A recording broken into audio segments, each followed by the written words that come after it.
Vous êtes un entrepreneur de la relève? Faites comme des centaines d'autres jeunes producteurs chaque année. Demandez-nous de vous accompagner dans votre réussite grâce à nos programmes en financement, en assurance et en protection du revenu. La Financière agricole du Québec est fière de soutenir et de protéger la croissance des entreprises de la relève. La Fédération régionale de l'Union des producteurs agricoles de la capitale nationale Côte-Nord est heureuse de s'associer à cette émission, car nous sommes tous ensemble pour nourrir et faire grandir le Québec. Bonjour tout le monde et bienvenue à La Voix agricole. Cette semaine, nous allons vous faire découvrir deux productions moins traditionnelles, c'est-à-dire le sanglier avec Charles Fortier du Sanglier des Bois de Saint-Augustin. Et ensuite, nous prenons la route vers Saint-Féréol-les-Neiges du côté de la Côte-de-Beaupré pour vous faire découvrir l'entreprise Les Canardises avec Pascal Klein. Alors sur ça, je vous souhaite une très belle émission.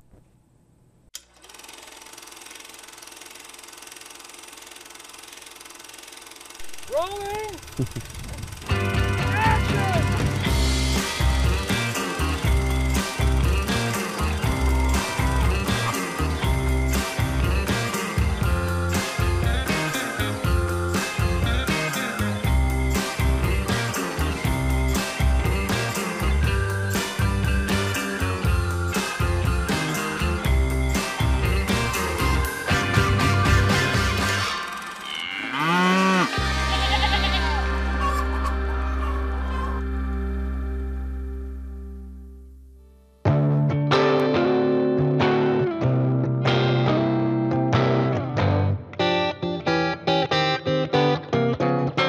Tout d'abord, j'aimerais une partie historique de l'entreprise. Comment vous avez commencé cette entreprise-là? Le début de l'entreprise, c'est des hasards de la vie. Dans le fond, on était à l'université dans un comité, moi et ma conjointe, Nathalie Laroche. On voulait organiser un michoui pour la rentrée des étudiants de l'Université Laval à l'automne. Dans le comité, même pas de nous, d'autres ont demandé, on pourrait faire un michoui de sanglier. Puis là, bien, suite à ça, on a levé la main en disant, nous, on pourrait les élever chez nous pour sauver de l'argent à l'université pour le comité parce qu'on n'avait pas beaucoup d'argent. Donc là, on avait été chercher des sangliers. C'est un éleveur à Saint-Jean-Port-Joli, 5 petits sangliers qu'on a engraissés tout l'été jusqu'à l'automne pour le michoui de la faculté. Puis c'est là que, rendu à l'automne, on s'est dit, bah, on a aimé ça, élever des animaux comme ça. Fait qu'on a été en racheter d'autres, on a commencé à faire la reproduction l'année suivante. Puis de fil en aiguille, ça l'a grossi. Et là, ça fait déjà 20 ans, je pense, que vous êtes en affaires? Oui, on a déjà 20 ans de complété, là, dans notre 21e année. OK. Et comment ça a évolué, l'entreprise Sanglier des Bois? J'imagine que petit à petit, vous avez grossi l'entreprise? Oui, je vous dirais, dans les 10 premières années, on a fait une croissance relativement régulière. On a aménagé des enclos, aménagé des bâtiments, parce qu'on n'a pas commencé gros, comme je l'ai dit, on a commencé tout petit. Donc, on a évolué au fur et à mesure de nos capacités avec nos installations, puis le temps qu'on avait à mettre pour faire les constructions et tout, parce qu'il faut dire qu'on travaille aussi à temps plein à l'extérieur, tous les deux. Donc, l'été, nos congés, nos fins de semaine, ça servait à faire grossir l'entreprise pendant 10 ans. Rendu en 2010, on est au stade où on était aujourd'hui. Donc, on a considéré qu'on a, par rapport au terrain qu'on avait et au temps qu'on avait à mettre, c'était rendu suffisant.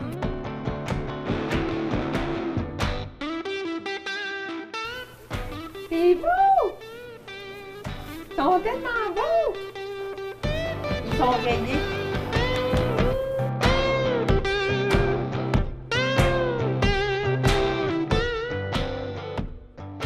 Mais à la base, on a une formation universitaire tous les deux, puis on voulait avoir un emploi comme... moi, je suis comme ingénieur, là, stable, exactement.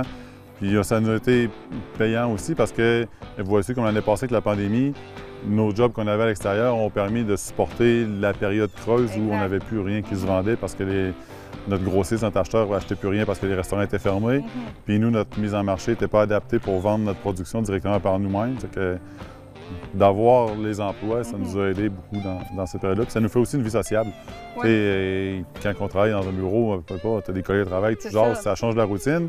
Puis d'un autre côté, je me dis, avoir juste le bureau, ça serait moins intéressant non plus parce que le soir, ça nous fait prendre l'air, ça nous change les idées. Tu ne penses plus à ta job là, quand tu es en train de nourrir les sangliers. C'est deux mondes différents. Avec des animaux. Oh, oui, puis même l'hiver, il fait une tempête de neige, tu sors, tu mets tes grosses bottes, tu t'en vas dehors. Il faut que tu y ailles. Là, les animaux, ils ont besoin de toi tous les jours. Ça fait que...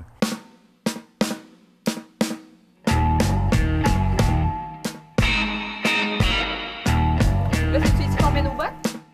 Dans l'enclos autour de nous, c'est des sangliers qui ont entre 1 an et 18 mois. Okay. Donc, c'est des bêtes qui sont en période d'engraissement. Normalement, nous, on les fait abattre rendus à l'âge de 18 mois. C'est pas dangereux, là?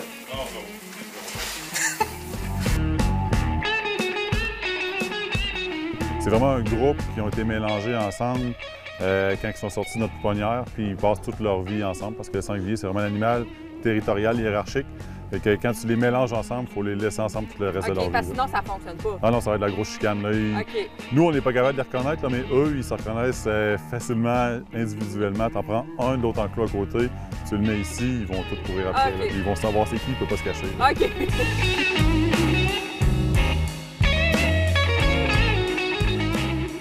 Comment on apprend ce métier-là d'éleveur de sanglier? On apprend ça par essai-erreur. OK. Parce que, veut pas, surtout si on se rapporte à il y a 20 ans, quand on a commencé, il y avait encore moins de documentation qu'il peut en avoir aujourd'hui. C'est les guides d'élevage.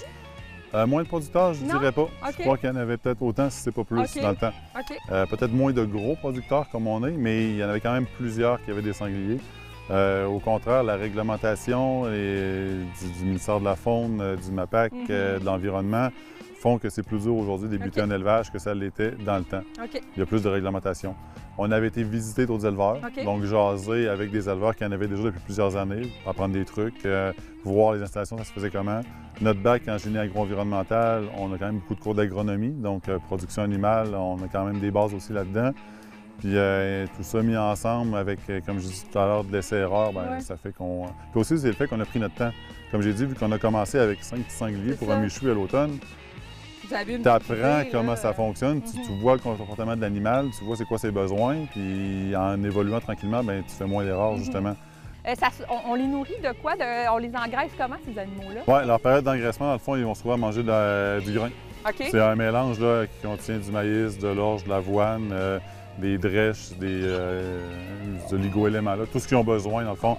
C'est un petit peu similaire à la moulée qu'on va donner pour les porcs, mais moins riche, beaucoup moins riche, parce que le sanglier engraisse moins rapidement. Il n'y a pas besoin d'avoir autant d'énergie et de protéines qu'un cochon pourrait en avoir besoin dans une journée. Parce que, exemple, un cochon ou un porc, ça va s'engraisser de 0 au poids d'abattoir, 240 livres à peu près, je ne sais pas trop, en 5-6 mois. Est-ce que nous, ça prend 1 an et demi pour atteindre un poids qui n'est même pas aussi élevé? Parce que nous, on les fait abattre aux alentours de 100-110 kilos. Donc, c'est sûr que chaque jour, il y a besoin de moins manger, puis c'est une nourriture qui est moins riche.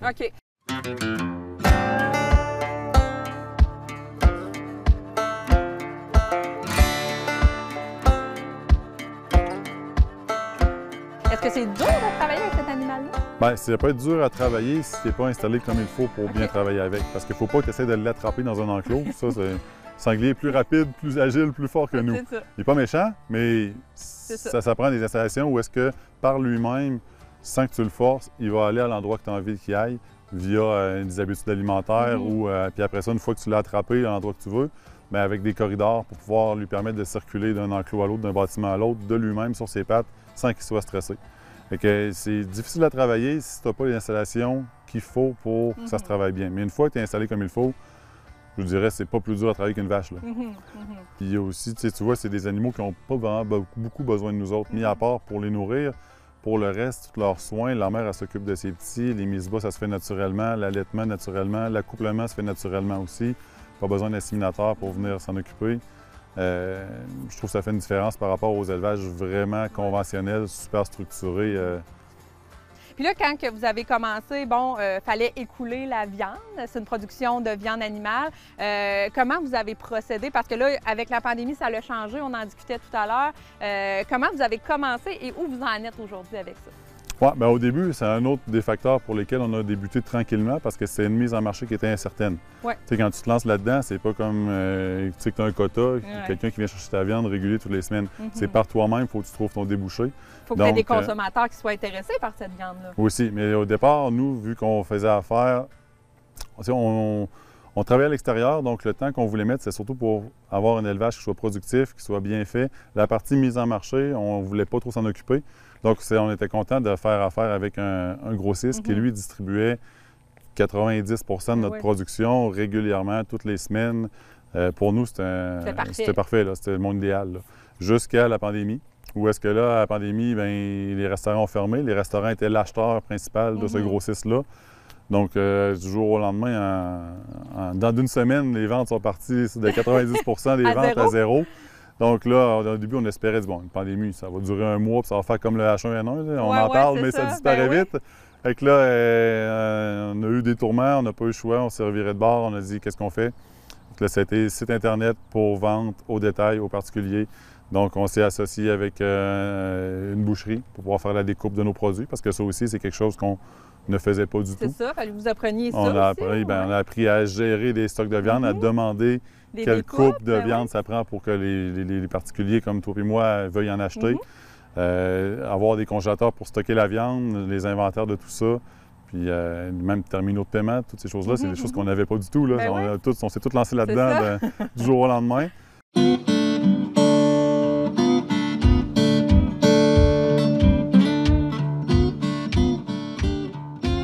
Oui, on a plusieurs coupes de viande, mais on a aussi une large gamme de produits transformés.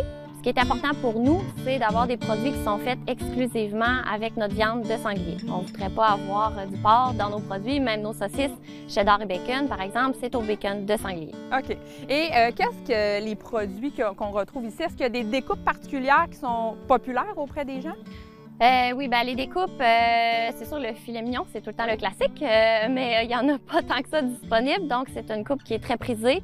Le carré français pour époustoufler les invités, avec les styles de coupe tomahawk, avec les os de côte plus longs, c'est vraiment très populaire. Puis c'est une viande qui s'apprête super bien sur le barbecue, fait qu'un peu toutes les coupes, les côtelettes, les steaks, c'est une viande qui se cuit facilement là, par monsieur, madame, tout le monde. C'est ça que j'allais vous demander parce qu'on pourrait peut-être s'imaginer que le sanglier, bon, vu que c'est une viande peut-être particulière, comment on peut la manger? Est-ce que ça s'apparente au porc? Le goût, ça ressemble à quoi? C'est un goût qui est vraiment particulier, propre au sanglier. On peut dire que c'est une viande qui est rouge. OK. C'est 10 fois plus goûteux que le porc. Ce qui est intéressant dans le sanglier, comparativement, par exemple, d'autres gibiers sauvages, c'est qu'il n'y a pas un goût très, très fort. Okay. Donc, c'est goûteux, mais c'est très raffiné comme goût. Donc, ça plaît vraiment beaucoup aux amateurs de viande rouge. Et puis, pour la cuisson, ça se mange saignant, maximum saignant rosé, pour garder la tendreté, parce que le muscle dans le sanglier, il est quand même très maigre. Donc, on va essayer là, de ne pas trop le faire cuire quand on fait cuire des grillades. OK. Et dans les produits transformés, ça ressemble à quoi ce que vous offrez? Oui, on a des rillettes, des terrines, des pâtés de foie, des saucisses. On fait faire aussi des galettes de burger qui sont ultra populaires pendant l'été. On a dans les produits de fumage, on a le bacon, on a le smoked meat. Ça, c'est vraiment un classique. Vraiment. On en manque souvent.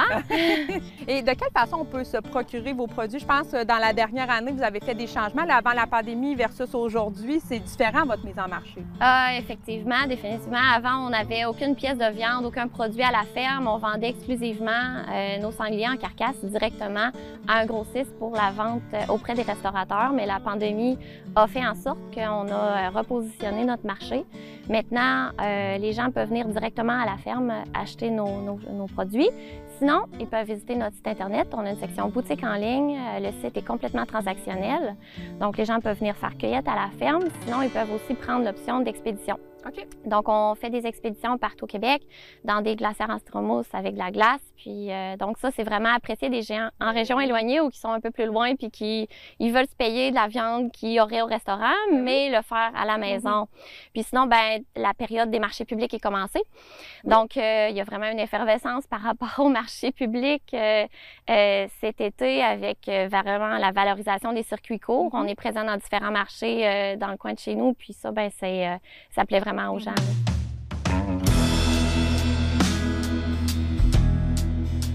Quel conseil vous pourriez donner à un jeune qui aurait peut-être ce rêve agricole-là, un peu comme le vôtre, partir de rien, de démarrer une entreprise? Qu'est-ce que vous lui direz? Mon conseil principal, c'est d'y aller tranquillement. Pas se lancer en affaires trop rapidement. C'est sûr que nous, on avait la chance d'avoir un autre emploi. Quelqu'un qui n'a pas ça, qui veut se partir en agriculture à temps plein, il n'a pas le choix non plus de... Il allait peut-être un peu plus rapidement, plus gros, parce qu'il faut que les revenus rentrent pour payer les investissements. Mais si quelqu'un est capable d'avoir, mettons, quelqu'un qui a déjà une job quelconque, je vous dirais d'y aller petit peu par petit peu, tâter le marché, tâter le terrain, voir si on aime ça, puis après ça, prendre l'expansion. C'est la méthode où tu risques moins de t'épuiser, de te brûler puis de frapper un mur. Oui, parfait. Merci beaucoup, Charles. Merci pour votre temps. Merci. Le réseau AgriConseil est fier de soutenir la relève agricole ainsi que les producteurs agricoles de la capitale nationale dans leurs divers besoins en matière de services conseils. Les aides financières offertes par les réseaux AgriConseil sont rendues possibles grâce au programme Service Conseil 2018-2023 en vertu du Partenariat canadien pour l'agriculture.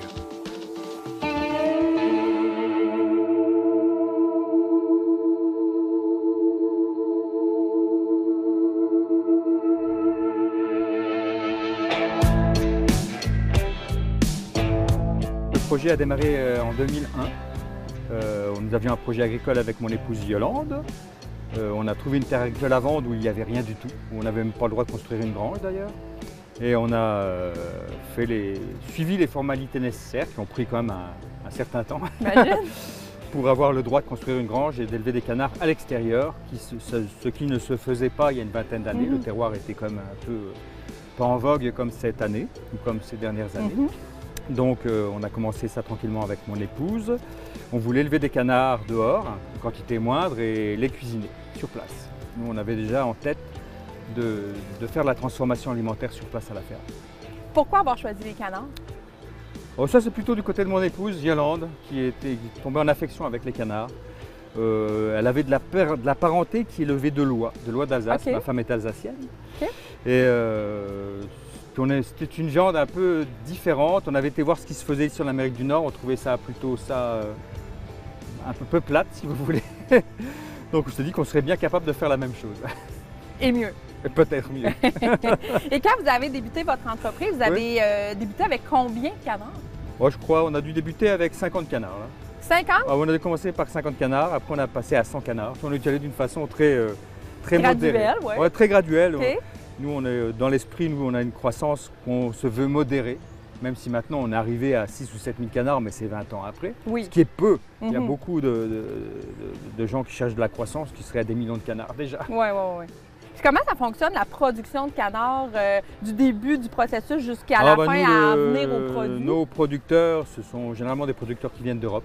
Nous, c'est un canard hybride, nous avons un canard mulard, donc un canard issu d'un canard de Barbarie et d'une canne Pékin. Et nos reproducteurs sont dans un couvoir. Et on cédule toutes nos naissances à partir de ce couvoir. Et les canards arrivent ici au moment de la naissance? Oui, tout de suite après être nés? Non, le jour de leur naissance. Okay. Finalement, ils naissent tôt le matin, l'après-midi, ils sont là. OK. C'est quoi le cheminement de la vie du canard là, avant l'abattage? Oui, c'est vrai qu'ils finissent quand même dans l'abattoir. Mais ça se fait d'une façon très raisonnée, ça aussi.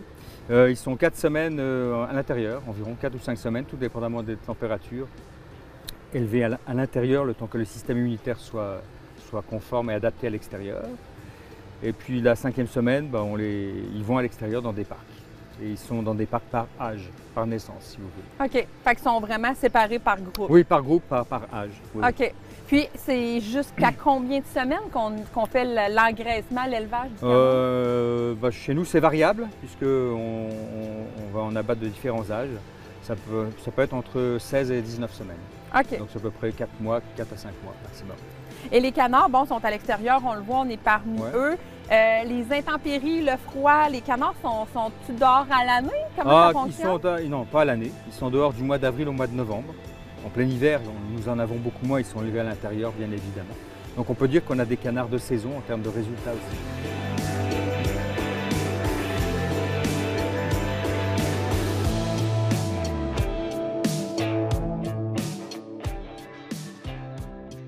Alors Pascal, j'aimerais qu'on parle des animaux ici, le canard. C'est quoi la race de canard qu'on retrouve pour la production? Chez nous, c'est un canard mulard, c'est un canard hybride si vous voulez. C'est parti sur une base où le mâle c'est un canard de Barbarie et la femelle c'est une canne Pékin. C'est 2 canards très distincts. Nous on a choisi ce type de canard parce qu'il s'adapte très bien aux amplitudes de température du Québec. C'est un canard qu'on peut élever dehors du mois d'avril au mois de novembre.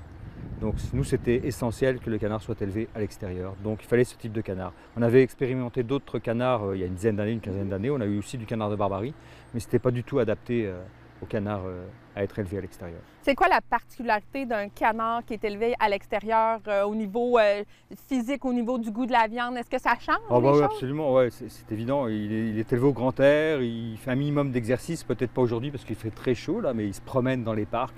Ils vont manger de l'herbe, ils sont pas véganes, nos canards, ils mangent des insectes, des vers de terre, de l'herbe, ils nourrissent essentiellement avec de l'avoine et du blé.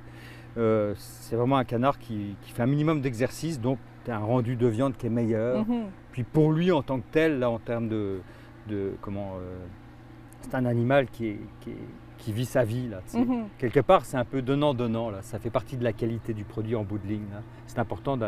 C'est pour ça que nous, on essaie de gérer tout de A à Z, que ce soit de la naissance du canard jusqu'à la mise en marché. C'est pour avoir le contrôle sur toute la ferme, si vous voulez. Comment ça fonctionne au niveau de la transformation? Comment on prépare ces beaux produits-là? Avant de sortir une recette de canard, ça prend au moins une année, sans problème, le temps de mettre en place la recette, de la conformer finalement à la demande de la clientèle, de valider la stérilisation des produits. Ça prend beaucoup de temps. Et comment dirais-je, c'est tout un processus qui ensuite c'est une conserverie. Après, tout est une histoire de méthode. Et puis, il faut être méticulé et méthodique. C'est un peu un travail d'horloger, si vous voulez. Les recettes, ils viennent de où? De vos têtes, de vos expériences culinaires? Les deux. Les deux? C'est pas mal Yolande qui s'occupe de la mise en place des recettes. Mais ça, c'est partagé avec les enfants et puis avec la clientèle aussi. Donc avant de sortir un produit, on l'a déjà testé, goûté et puis connaître un peu la réaction de la clientèle par rapport au produit.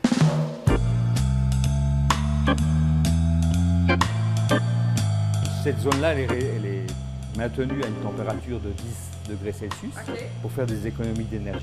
On essaye même si on consomme beaucoup d'électricité, on essaye d'optimiser notre consommation, puis ça va aussi dans l'air du temps, mais nous, ça va dans notre philosophie à nous.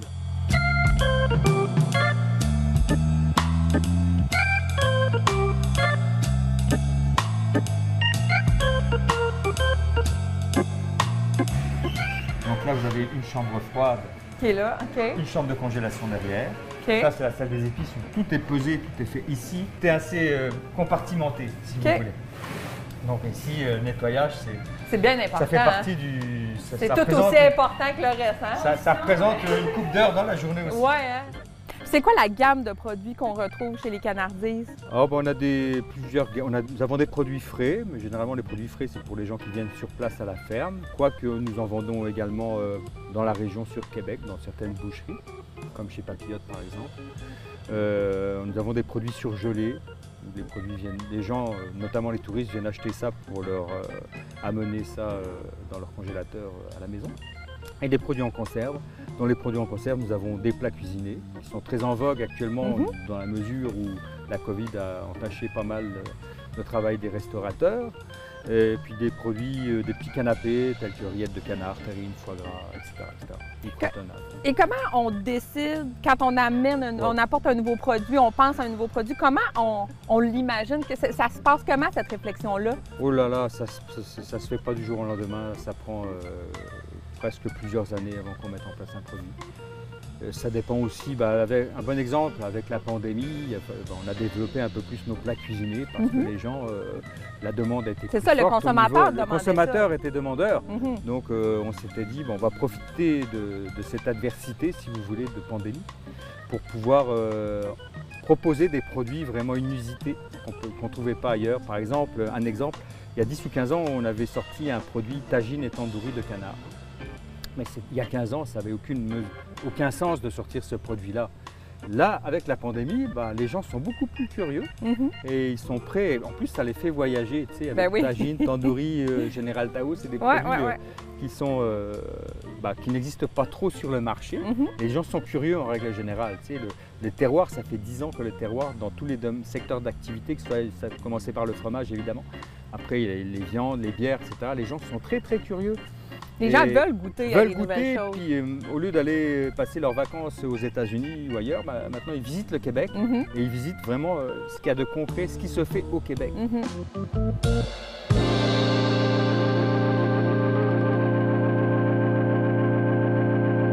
Et là, vous vous êtes donné aussi dans des produits autres que de la nourriture. Là, on a des produits pour la peau, on a des savons. Ça vient d'où cette idée-là? Ça, c'est notre production. On fait en sorte qu'ici, prenez l'exemple des cosmétiques, des gras de canard, donc des savons, des shampoings, des crèmes pour les mains. Effectivement, on s'est retrouvé avec un produit excédentaire qui était le gras de canard. On le vend quand même de plus en plus aux clients pour eux faire la cuisine, mais ce n'est pas encore monnaie courante à ce niveau-là. Donc on a eu la chance, on a Claudel qui travaille avec nous. Sa mère est artisane, elle fait des cosmétiques. Donc on s'est dit pourquoi pas, on avait déjà fait du chocolat au gras de canard. On dit pourquoi pas faire un cosmétique avec le gras de canard, ça a de très bonnes propriétés aussi. Ben ouais. Donc on a mis au point, enfin plutôt la mère de Claudel a mis au point, des savons, des shampoings, des crèmes pour les mains, des baumes pour les lèvres avec ce produit-là. Puis il s'avère que les propriétés sont telles que c'est très très intéressant pour le client. Puis en plus on l'a parfumé à la lavande, donc ça sent pas le canard en tant que tel. Là.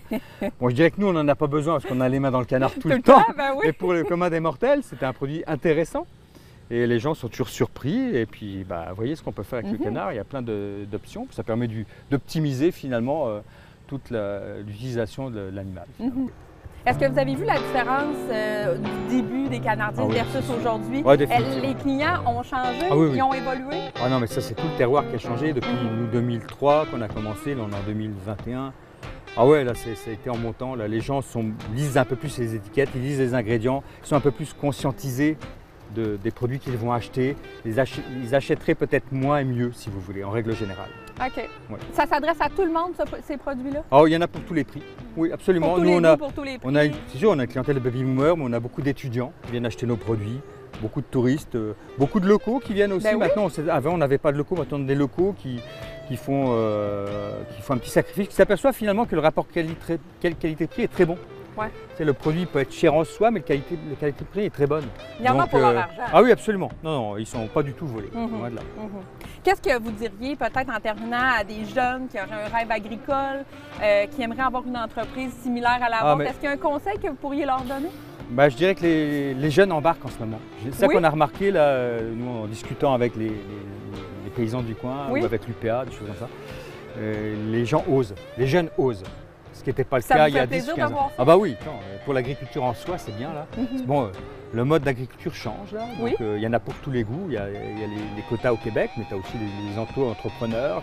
Les jeunes s'aperçoivent qu'il faut aussi faire de la transformation, pour faire la mise en marché, que c'est pas facile, mais en soi, il y a quand même un résultat au bout de ça.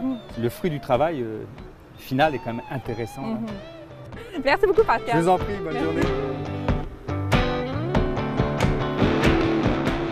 Merci d'avoir été des nôtres pour cette émission un peu spéciale avec des productions moins conventionnelles.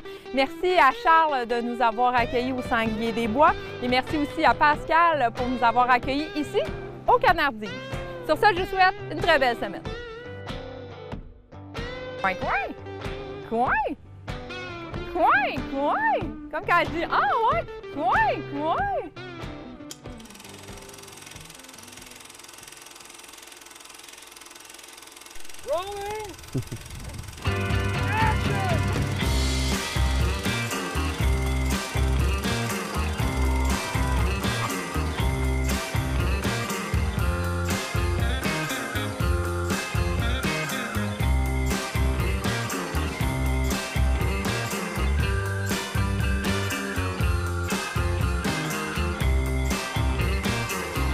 Cette production télévisuelle est rendue possible grâce à un financement obtenu de l'entente sectorielle sur le développement des activités agricoles et agroalimentaires de la capitale nationale et de la ville de Lévis 2020-2022, qui regroupe 13 partenaires provenant du milieu gouvernemental, municipal et agricole.